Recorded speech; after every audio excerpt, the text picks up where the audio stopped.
Hi everyone and welcome back to the fantasyfootballfix.com YouTube channel with me, Tom Campbell, for another Meet the Elite Team reveal. We've got Corey Baker back on. He's having another good season. I'm sure he's going to be looking to finish strong. We've got timestamps on the video. And of course, guys, this is going into blank game week 32, so it's free hit time. We've got some players that you might be interested in. So without further ado, let's get right into it.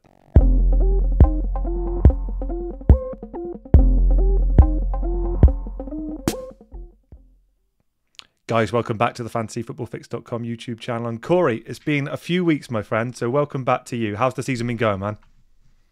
Well, yeah, you said I'm having another good season. I don't know if I'd say that.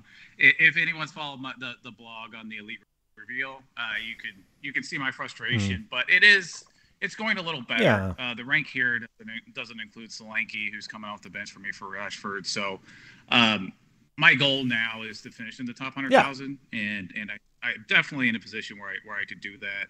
I've just had some critical decisions and a couple of things I tried that went wholly terribly, and then a lot of things that have just been luck, really. So, but it's going better. I think. Definitely.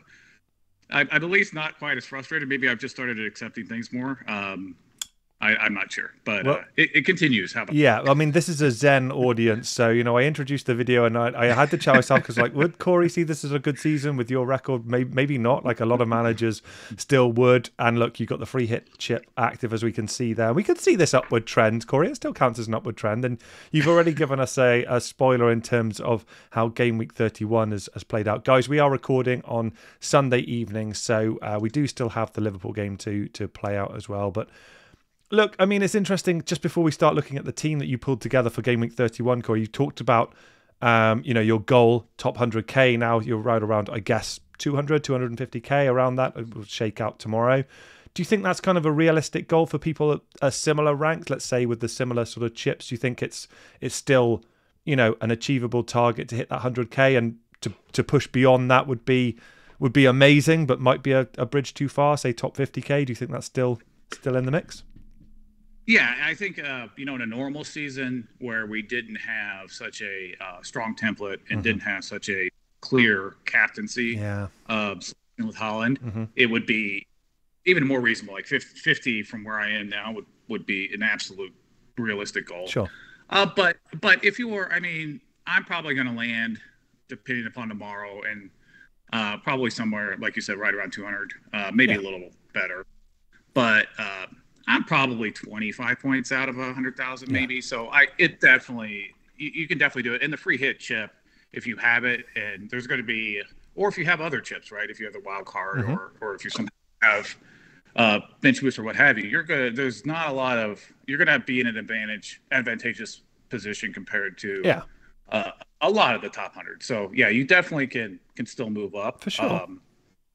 And if you want to get risky and try something, maybe it works out, and then you really climb the ranks. But I think just plain template, picking the players you think are going to score the best, or you still can move up. You still catch. Yeah, that's fair. And you talked about luck as well, and we do what we can with predictive models, with all of the great tools we have on fantasyfootballfix.com, of course. But you know what? You still need some of those 50-50s to land, don't you? And I've been following your blog and following the pain on the Slack channel as well, and I just hope that it reverses before the season's out. And if not, there's always next season, man. Anyway, Corey, let's take a little look at how you're shaking out for game week 31 so far before we then get into your plans for the blank game week. Okay. Cool. So straight away, Corey, the eagle-eyed amongst us will look at this and see that Marcus Rashford, he didn't play. He's sitting there with the 0-pointer. But you've already given the great news that you have Solanke coming off the bench with those beautiful 15 points to help you. I do think you and I should probably say that we did, before recording, we talked about the lack of Ollie Watkins. Now, your story with Ollie Watkins this season, Corey, I don't mean to annoy you or frustrate you, but talk to me about how that's been and what's happened in relation to the ownership with Ollie Watkins for you this season. Yeah, so when I pulled the wild card in what, 25, 26, whenever, That's right. very common, what a lot of folks did. I tried something different, and even at the time when I tried it, I thought that Watkins was the best selection. But I wanted one. I was getting a little frustrated with the template. I was having a terrible season, and my history with Watkins has been one of frustration. I still remember I owned him almost the entire pandemic season when Grealish was still there, and that was just the most frustrating player to own. Torture, man, wasn't it? Awful. Yeah. He would rack up big chance after big chance and just blow it.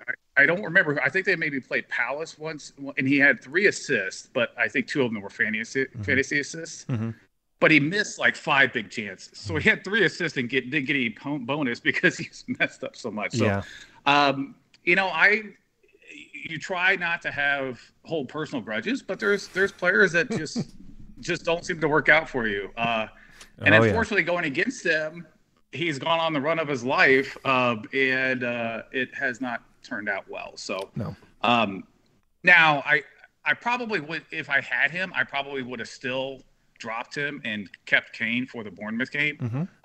So I wouldn't have had him this week anyway. But yeah, he's been punishing me nonstop for 6 weeks now. Yeah, it's been an incredible run for the Villa striker, hasn't it? He actually talked at length on Match of the Day. I'm not sure if you guys get the coverage over there, but about how he's been asked to play more in a different way in terms of managing his runs and making sure he's not devoting so much time to the wing, etc., as in previous seasons. That, to me, as a fantasy football fan, bodes well, I think, in terms of where he's going to be positioned. Obviously, his finishing and the profligate nature of it, that could still be a thing. Obviously, right now, he's in a great streak, and it's not gone that way. Yeah. Interesting that you say that about Harry Kane. He was somebody I wanted to get your thoughts on as well, Corey. Obviously, we're going to look at the blank game week and see whether or not he features. Your thoughts on Kane and Tottenham right now? Obviously, he's had this wonderful season that you and I have talked about.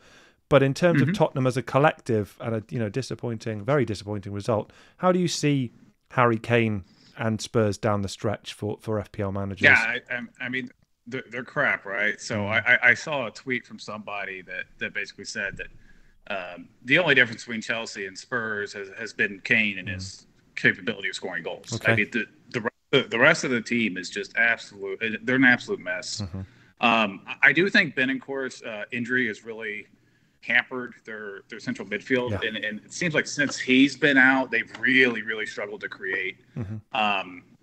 But yesterday it was just it was abysmal. It was dire, wasn't it? It was really bad. Yeah, and I think Son's a great player, but Son's not necessarily the type of creative force to break down a low block like Bournemouth were playing, and it's just not working for them. So.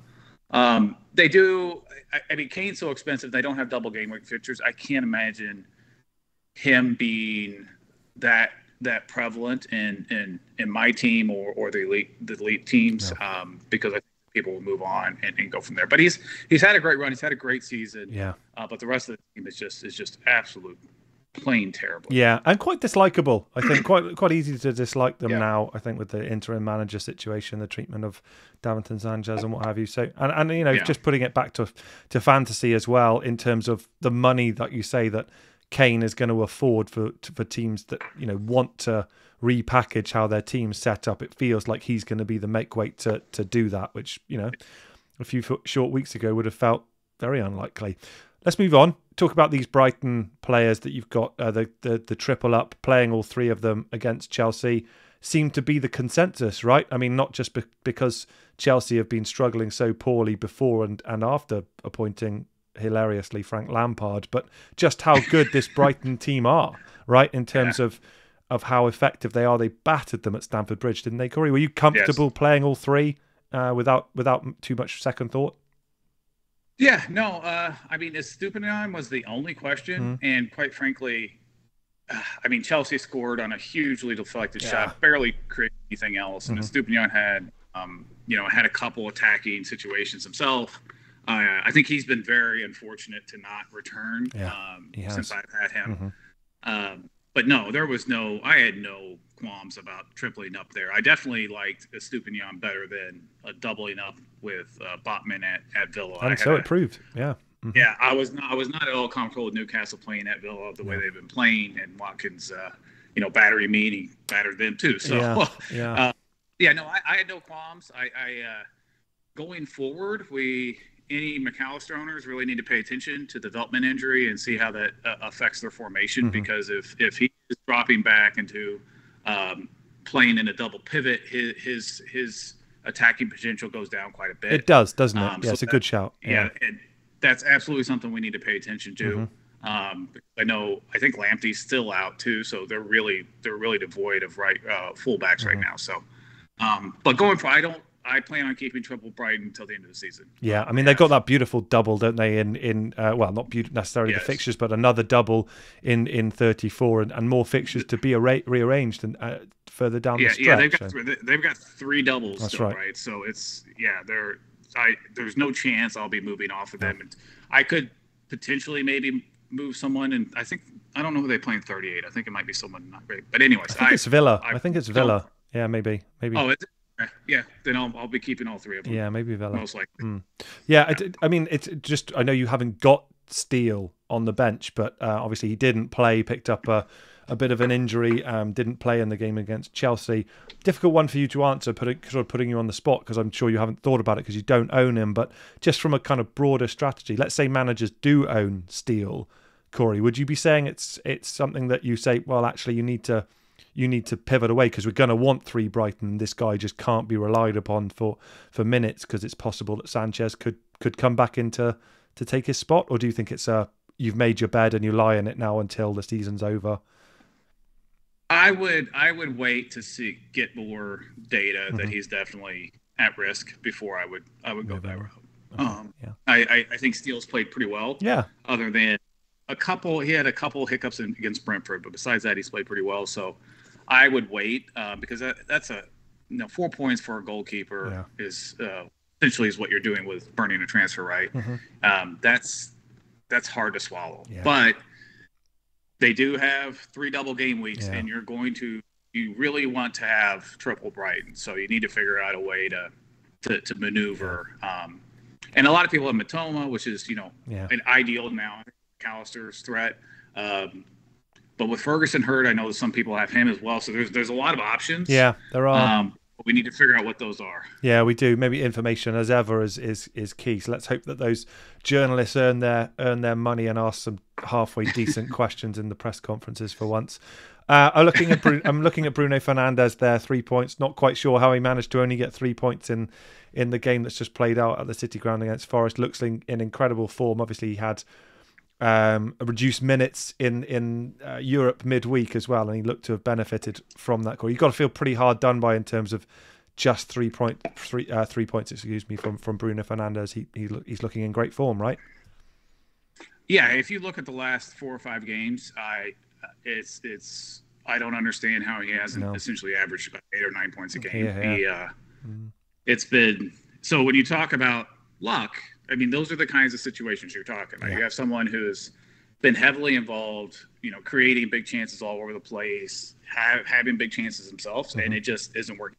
So, I think that if you're an owner, they have 2 doubles that are great. The first one especially is very good. I don't see why you would ever contemplate moving him at this point. He's this close to really just blowing up. So yeah, absolutely, totally concur. I mean, even when he played in the deeper role against Everton in the home game, still went close with a header, still created plenty.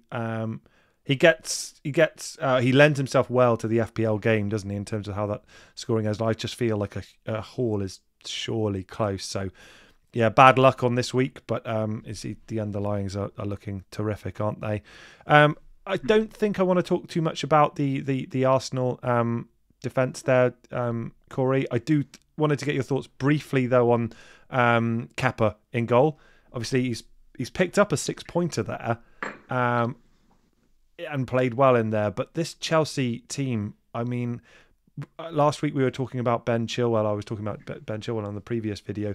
Kepa obviously in the same sort of group there. I'm losing a bit of faith here as Chelsea as a collective. Obviously, they've got Real Madrid to play in the second leg as well. Do we think that they're just done as an FPL asset for down the stretch, and you'll be looking to move away, or is Kepa the one exception, and actually you think he's a rock solid hold? I suspect I'll be moving Kepa for a goalkeeper with double game week fixtures. I mean, the two that are prominent are De Gea and Ederson. But Ederson has just been an absolute travesty to own this year. Don't bring him up to me. I own him, so yeah. I mean, I had some fun with him earlier. My goalkeepers have been awful all year, so. But yeah, I mean, Kepa played well. He did against Brighton. And Lampard called that out as well. To be fair, so this threat about Mendy might not be as real as perhaps we thought it might have been. Yeah, I think there was one report that he was considering the change, but then he came out in the embargoed quotes and said there's no reason to change. No. So, I mean, again, I think it's like Steele, where you wait and get some more information. Yeah. I do think that at least with my team, I will be moving either Kepa or Raya and for 37 double. So I will probably be doing something at that point. Makes sense, Corey. Let's move on. Obviously, we've got Trent to play tomorrow. Let's say he gets a huge haul and you're smiling and super happy, and that 200,000 overall rank has become a 100 and plus, plus a little bit. Let's say that goes out Monday. Forget all that, though. Let's move on. We've got this blank game week ahead of us in game week 32. Let's have a little look at how you're intending to shape up a free hit team. And then after that, guys, we've got some players that you might want to think about if you're in a similar situation and are looking to use that chip.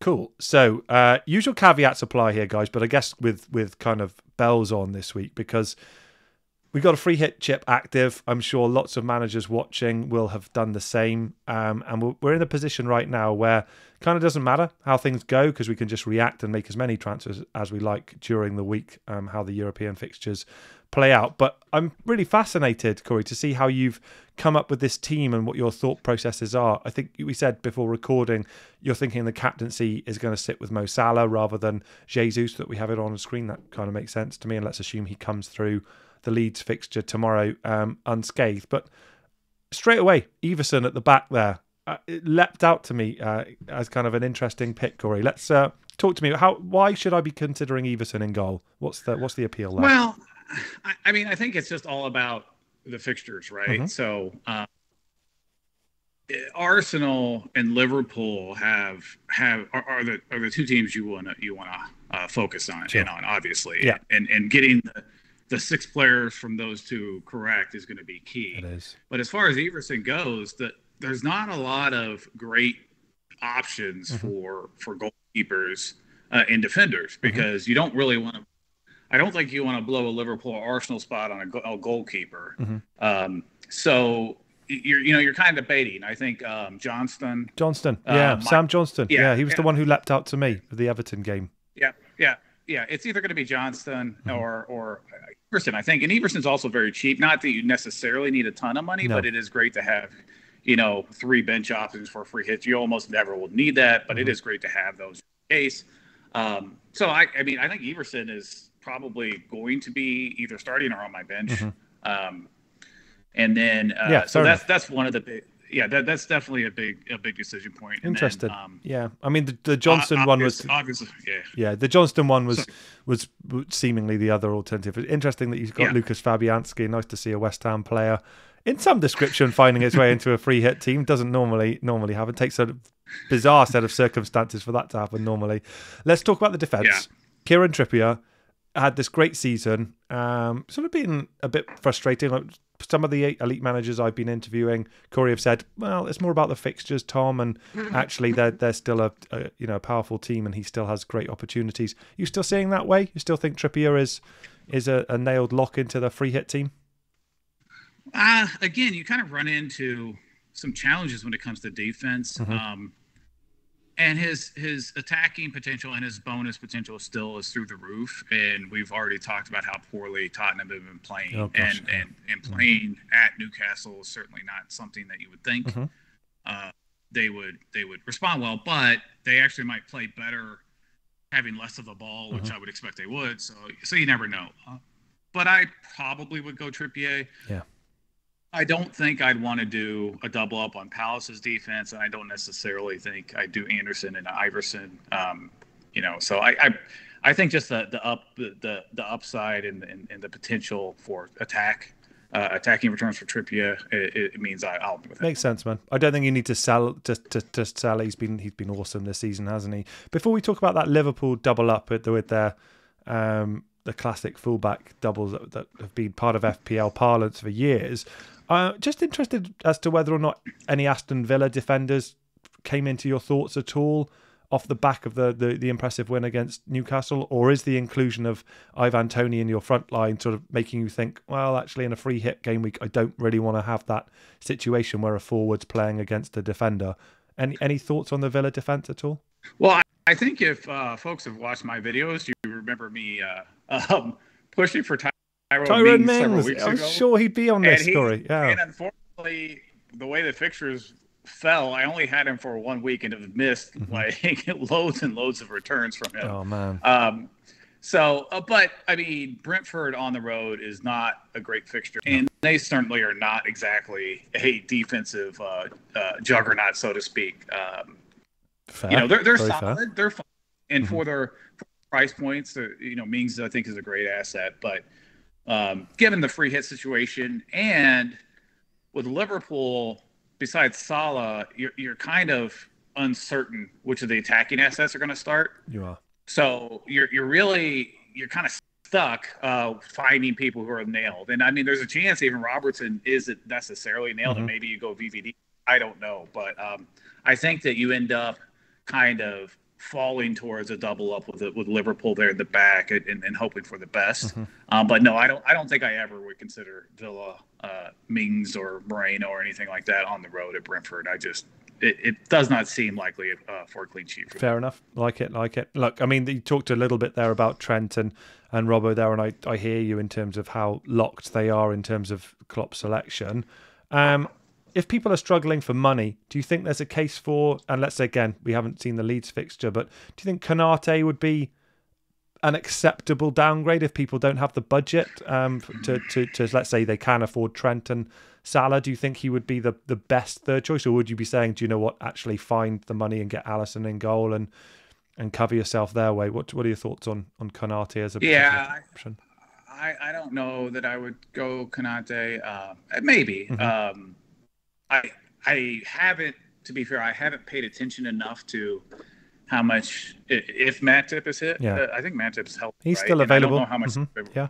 Yeah. So I'm not sure if they've rotated at all, but Matip's still very, very good. And I know they've been playing Konate more, but there's a bit of a risk there, and I just think the upside's pretty limited with him. So I agree. I can't imagine me in that run. I think I'd probably take a risk on Gakpo instead, and maybe shift an Arsenal attacker to a defender, which hasn't turned out well at all for Arsenal defense recently. But I might try that route instead. Yeah, fair enough. Rather than try Konate. And look, I guess money is not expecting to be a huge issue for this free hit going into blank game week 32 either, with the way that the prices have been set up and Arsenal's, know, the suite of Arsenal players not really threatening or breaking the bank too much, are they? Corey, let's talk about this midfield. Do you want to just talk me through it? I think Salah obviously picks himself with a home game against Nottingham Forest in a blank game week in which you're playing a free hit, so probably don't need to hear about that. But the Arsenal double up there, was it a straightforward pick between Saka and Odegaard, or any other thoughts on Martinelli, for example? Did he come into the thinking ahead of Jesus or instead of Odegaard potentially? What are your thoughts collectively on the Arsenal boys? Yeah, I think I probably will end up with Martinelli instead of Odegaard. Okay. I think Saka, with presuming he's still on pins, which I wouldn't expect him not to be. I'm kind of banking on him to have a rebound. And I think Martinelli is a better attacking option than Saka if he's nailed. And I think it's been that way all year, other than the penalties. And it seems like he's nailed for now. Trossard's always there hanging out, so there's always a bit of a risk. Odegaard was very frustrating for me to own earlier as well. Just watch it. Martinelli would score with like every attempt, and Odegaard would take about 8 big chances to either assist or a goal. So I suspect I'll end up with Saka, Martinelli, and Jesus. Okay. The Jesus pick is mainly due to the lack of other forward options. Right. There's really not. If you go, I mean, I guess you could play fielders and go that route and triple up with Arsenal midfield there, which also could be a viable path. But there aren't, besides Watkins and Tony and Jesus, there aren't really, unless you want to splurge for Kane. But then you're kind of, if you do go Kane, now you actually are looking at some money issues. Dude, I've got to ask you, what about your boy Solanke? He's off the back of a 15-pointer and he's playing West Ham. Did he not come into the thinking? You know what? He has been legitimately good. I've owned him. Oh, I hear you. And I mean, they've played Liverpool, United, City, and Brighton, and he's like legitimately having great chances. Yeah. He's involved in what they do. I mean, Slinky's a chance. I'm not as down on West Ham as I think you are. Very few people are. Very few people are, Corey, down. But then very few people have watched them for as long and as often as I have. And I don't know. It feels. I don't know. It feels like maybe I'm riding my luck with Solanke, so maybe that's why I'm not. But hey, he's an option. Yeah, he is. Yeah. And look, I want to just mention James Maddison. So I mean, it was such a weird game, the Man City game that played. They beat Leicester. I think it was very curious, wasn't it? Because they were so in control of the game, and then a glut of substitutions and the classic 70th minute concession, and followed by becoming a bit more uncertain than it probably should have been. But I did think again, Maddison was a threat throughout that game. Laid a great chance onto Iheanacho, who couldn't convert, went close, didn't he? So it makes sense to me. I'm not surprised to see James Maddison in this team. Anything you want to add to that in terms of your recommendation around that player? No. I was looking forward to getting Maddison. He had been really producing quite a bit. And then I picked him up, and oh man, they've been awful. And so I think it's more of a last gasp, but I mean, he's still involved in everything they do, right? And I mean, you certainly have to expect them. I know they've been awful at home, but you have to expect them to be able to score some against Wolverhampton. And gonna again, need to, right? Yeah, they're gonna need to. They have to win. Yeah, they have to win that game. So it feels like this would be the kind of fixture that he could perform. But yeah. It's certainly not. There's certainly not any guarantee that that's going to be the case. No, I agree. Look, I mean, and I'm not obviously not the manager for Leicester City, but I would be super surprised if Iheanacho didn't feature more in that game, having seen what he did when he came on. And I think the link up he has with Maddison at least bodes well for that inclusion as well. Talking about the forwards, then, I mean, we talked about Jesus there, expecting him to retain his place in the team ahead of Solanke. Watkins we've talked about. Ivan Toney, right? They've got this home game against Villa there on penalties as well. What's the story been for Ivan Toney for you this season, Corey? How have you read his game? How do you see this particular one in Gameweek 32? And yeah, sort of how strongly would you recommend him as a free hit option for players using that chip in Gameweek 32? Yeah, Tony's Brentford in general are pretty interesting. They seem to be very up and down, especially from an attack perspective. But he's, I mean, as discussed with others, he's involved in everything they do. He's such a threat from set pieces, and his skills at both his creative skills are also very underrated. So I think with him at home and him being on penalties. I mean, he's been one of the most reliable forward options of the seasons, right? After Holland and Kane, it's really him, Jesus, and Watkins who have been the three that have been constant threats that you can always count on. And so no qualms with them having a home game against Villa, especially as bad as they were this week. I suspect that they will bounce back. Yeah, I hear it. They have had a terrific season, haven't they? I mean, slightly concerning run of, I think, 5 games now. I think they mentioned on Match of the Day without Brentford winning a game, so they'll be looking to right that, won't they, against a very informed Villa. So it's going to be interesting to see how that plays out. Look, we said, guys, this is a team that we're not locked into, but it's just to get you guys to kind of thinking how Corey's mind is working in relation to how his free hit chip will, a free hit team, I should say, will look in game week 32. And to that end, we've also pulled out some stats for some players who you might be interested in. So without further ado, let's take a little look at some defenders, some midfielders, and one forward who might be interesting you ahead of game week 32.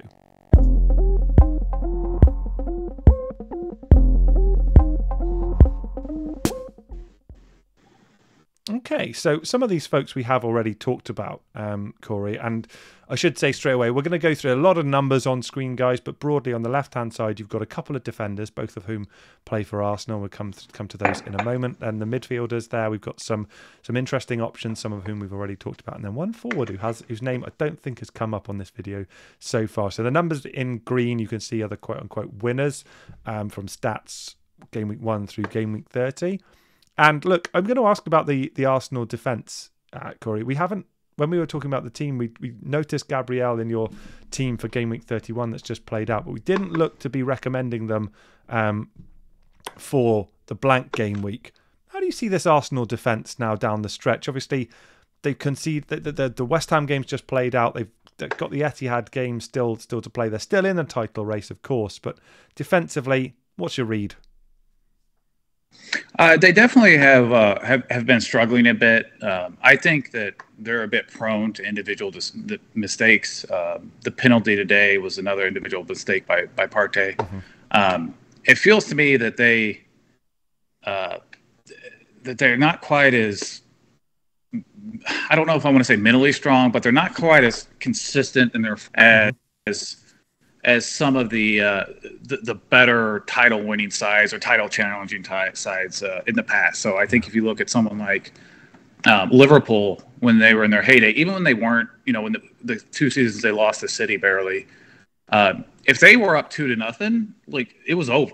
Like there weren't the slips and the gaps in concentration, and I think that's a part of it. I think is due to Arsenal's depth, but I also think it's their personnel. I just don't think they're quite to that quality, and I think they're prone to individual mistakes. So, they're still a great side. Gabriel is still a great threat in the air. He's probably besides Craig Dawson and maybe Van Dijk, probably the best aerial threat on set pieces from center backs. Zinchenko is involved in a lot of things, and White's been had assist today has been coming on as well. But and with Holding in there, you've got, no matter how glorious his new hair is, he's still got some speed issues. He does. He's just not, so I definitely think their attack is where to spend the money. Yeah, you want to target that versus their defense at the moment. I agree. These are some quite nice numbers. Obviously, the Zinchenko left out as kind of precautionary, we believe, today. I don't think that injury is too severe, so might still interest managers. Expected FPL points per 90 is still impressive. You can see the number highlighted there, but I tend to agree, Corey. I think the money and the 3 Arsenal players on a free hit chip in 32 seem to be better invested further down the pitch in terms of their attacking options, one of whom is Martinelli. So look, I mean, there's a lot of green in this column, isn't there, from Martinelli? Yeah. Didn't find his way into your initial team, but are you seeing this, Corey, and sort of thinking, before we talk about the Liverpool guys, are you thinking that he's probably going to usurp Ødegaard in your midfield? I have probably, but I'll do some more research. It's very, very close. Yeah, sure. Martinelli is a fantastic player.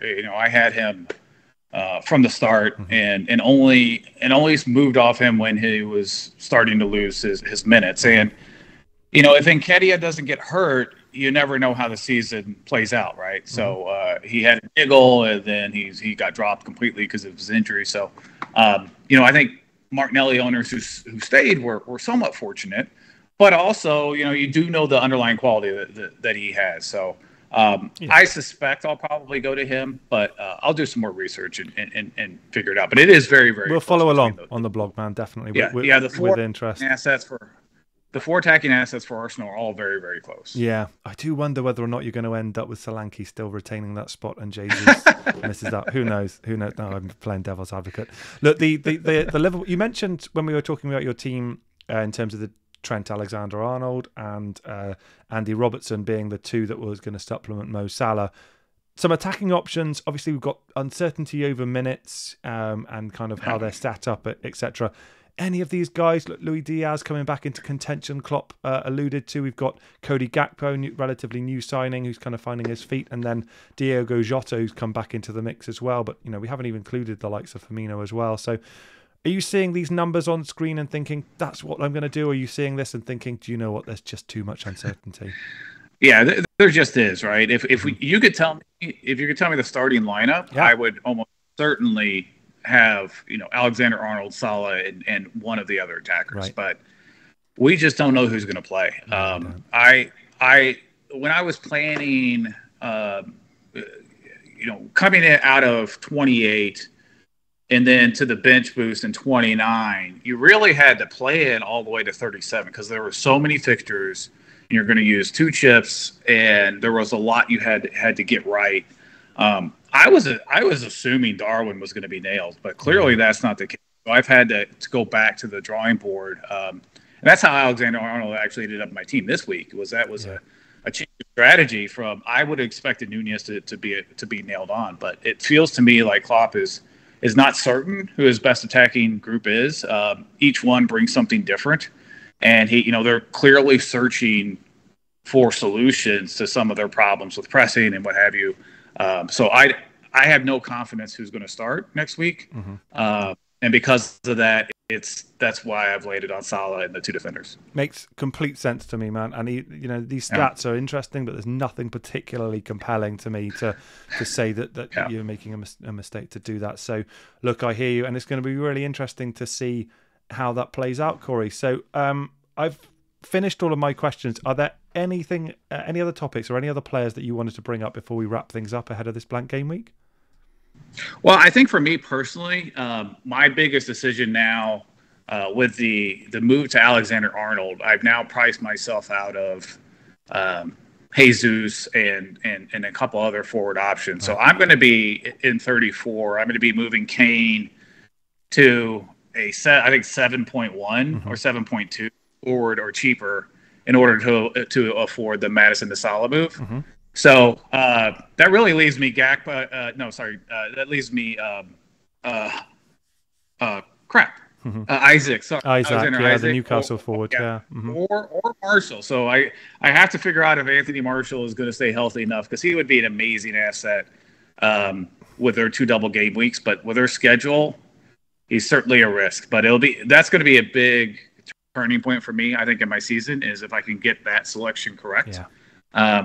Because I think Salah is really a must for 34. Sure. And then figuring out how to manage that. And then the 37 City triple up for me is also going to be an interesting selection. Yeah. So those are the things I'm thinking about. So that's what my focus is, multiple weeks ahead, because that's the way you have to play it that way. I hear you, and it's really interesting to hear you mention some Game Week 34 plans as part of this thinking. And look, Tony Martial, we've looked on this channel at how well he's done when he's available. His actual record in terms of fantastic appearance, he's amazing. Right now, Ten Hag spoke in the week about his inability to play 90 minutes right now. So obviously Game Week 34 is a while away. They have a lot of games before then, of course. I'm not sure what the turnaround is in Game Week 34 between the Villa and the Brighton games. I think those are the 2 teams they're playing, Villa and Brighton.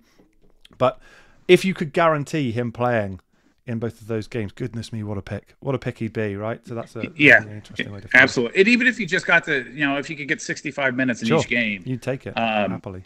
Yeah, absolutely. Especially with their double game week 37 coming up. And Isaac has 30 the double game week presumed to be 36 with Brighton, but maybe 35. So that's another option as well. But he also has some issues. So he does.